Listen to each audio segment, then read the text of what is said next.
Michael, I just been wanting to say to you, good day and good night. Don't do that. Don't That's do all I that. got. Don't do that. Oh, good night. Don't do that. Night. Oh, I've been waiting so long to say that. Ever since you said how much you hated I can't stand it. I was like, oh, I can't wait. I was like, I still can't stand it. I got so much respect for Night. them. I got respect for them as a group, what they've done. I didn't think they were able to do. They would be able to do it like that. I just hate that. And I saw, you see Jordan Poole doing it too, kind of like encouraging Steph to do it. When you were a little kid and you did something, then your mom say to either you or your brother, depending on who was doing it, don't encourage him. Don't encourage him, so they'll stop the annoying behavior. And then Jordan Poole was doing that. Like, why do you have to do that? It's so lame. It's lame. No, it's not. No, it's not. Anyway. No, it's not. They put him to bed. They put him to bed, and have you ever seen anything like it? I mean, there's so many things to this series that we've never seen before, big picture, but I can't remember, and I guess the stats back it up because it hasn't happened in 50 years. I can't remember a team coming out with a 14-2 combination, looking like they were ready to go to San Francisco. Looking like they were ready to go. Oh, we're ready. Oh, it's going to be a Game 7. Don't forget about the Boston Celtics. Oh, y'all forgot about us. Y'all talking about this dynasty. What about us? We're going to score 14 in the first. We're going to score 14 in the first 16, and then slowly. And it's kind of, it was. I think it was perfect for what this series was. Not even slowly. Not even. It was slowly what? Like that combination, that response, that counterpunch. That came just as quickly as the first one. Yeah. That 21-0 run, oh my God. Well, it was just like, wait, how did the 52-19 was the run overall after that start you talked about? Yeah. It felt like it turned on a dime. At some point, I feel like there should be like a salary cap or a numbers cap on the run. When you get to 52 to anything, it's not a run. It's not a run. It's not a run. Right. No. 21, 25 is about the extent of it. But I think what the Warriors did to the Celtics in the first quarter is what they did in the entire series. It was like this whole thing, you don't know what's happening. Suddenly there's less air in the room than you thought. Suddenly you're choking. Suddenly you're out. It's just a squeeze. They just squeezed them. That's what they did. They came in for a hug and they squeezed the life out of Boston, and it wasn't bloody, it wasn't nasty, it was just deliberate, it was methodical. They squeezed the life out of the young Boston Celtics. That's what happened in the series, that's what happened in the game. It's what happened over the last 8 years, even during the 2-year absence from this stage. It's like you thought you had them, you thought they were down for the count, and then all of a sudden they come back, you know, and they throwing haymakers at you, and they wailing on you, and they back to being the best team in the league. I'm gonna do this one more time. I'm gonna say night, because I'm gonna say a lot of people need to take a nap. A lot of people need to go to sleep. You know, whether you need to be put to sleep or you need some, you know, whatever you need. You know, you need a sleep aid. Be my guest, because Michael, you and I both know there are a lot of people in this world, in this business, who get paid a lot of money for being very good at telling the rest of us how good somebody or some team is not. Right. I'm gonna say that again. Right. There's a lot of people who are professionals at telling us how we should rate or not rate professionals who are the best at what they do. Okay? That's right.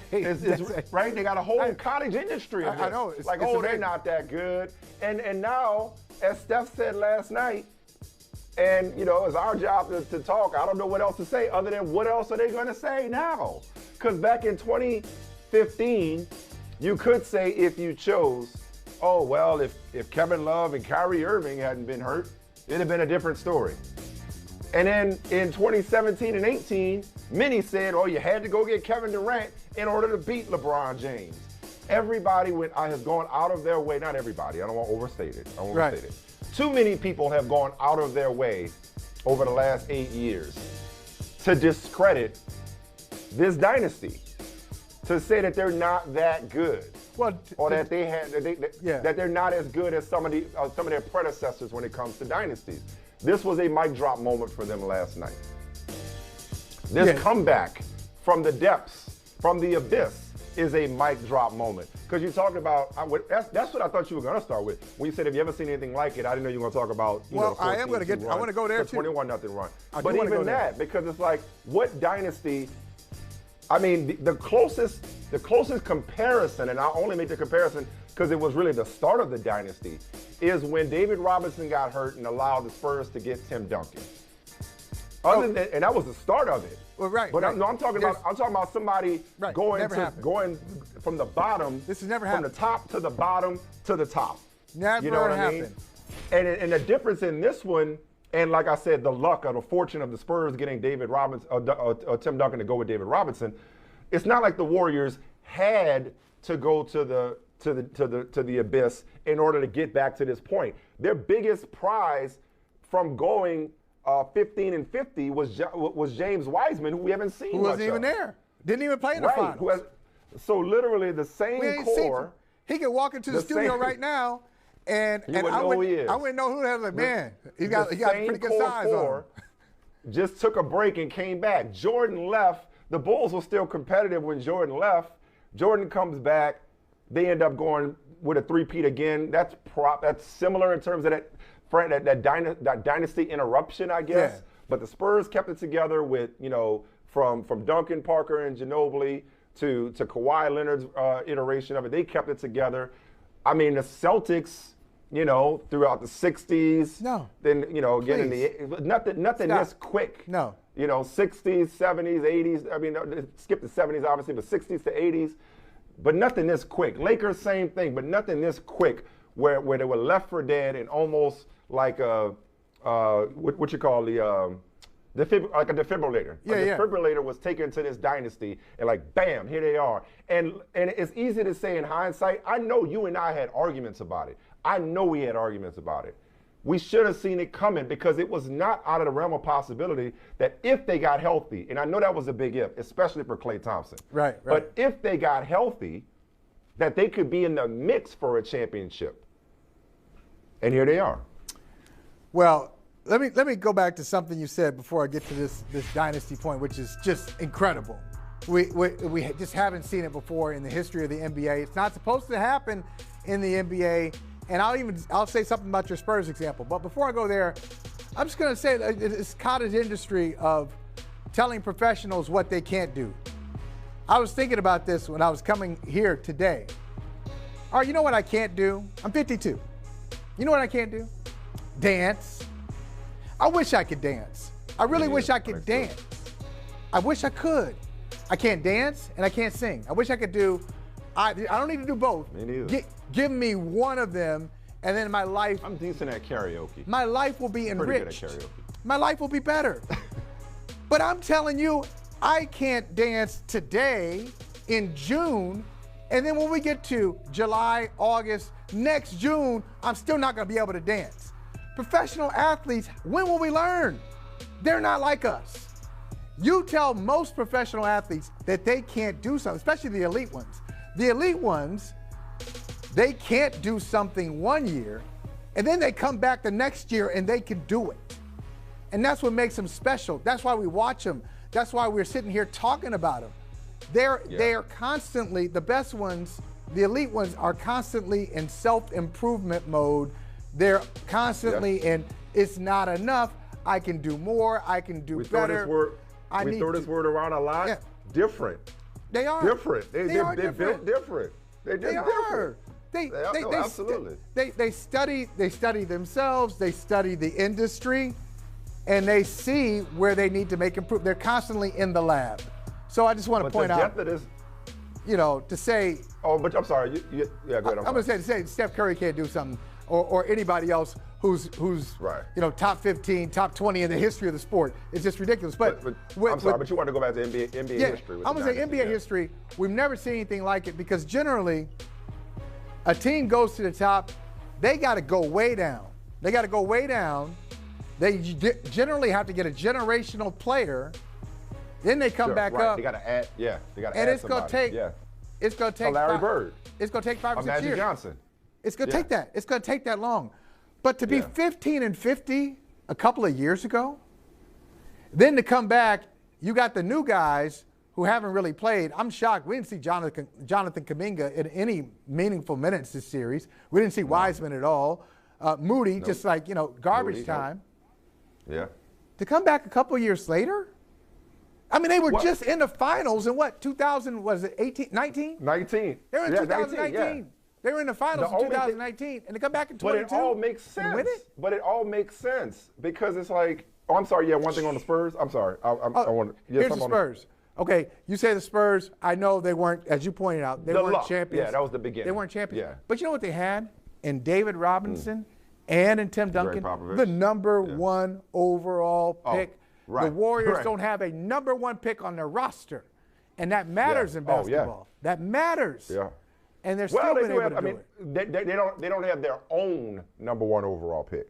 Andrew Wiggins. Okay. I mean, the story that he is. But no, but point well taken. Nothing that they turned in the card for a transformational player, number one overall in the draft, 100%. Even that year they went 15-50, they ended up with Wiseman at the number 2 pick. But the thing about it is, though, and again, this is why I recall saying I would not declare this dynasty dead, even though they looked to be done, is that most dynasties die because they break up. Somebody retires, somebody gets money somewhere else, their egos get out of control, they can't coexist, somebody gets traded. They kind of broke up, a little bit. Johnny Gill left. Johnny Gill left and went to Brooklyn. No, but that would be Bobby Brown. That would be Bobby Brown. Johnny Gill replaced Bobby Brown. But I'm just saying. But I want to give Kevin Durant. Intentionally, I gave him Johnny Gill because I just love Johnny. Johnny Gill is right. No, you're right. Because Johnny Gill came later, so Kevin Durant came later. They were already new addition. Kevin Durant came later, then Kevin Durant decided to go somewhere else. So I guess that is Johnny Gill, except he wasn't replacing the Bobby Brown. But the core was still there. The culture was still in place. They just got hurt. They didn't go somewhere else. They didn't say, you know what, Trey, I can't coexist with this guy. They just got hurt. That was it. Yeah, they didn't and get that's what too I thought. old. I thought that was the start got of it. hurt. And that, okay, you had this whole list, accurate list. They got, wait, not just that, Michael.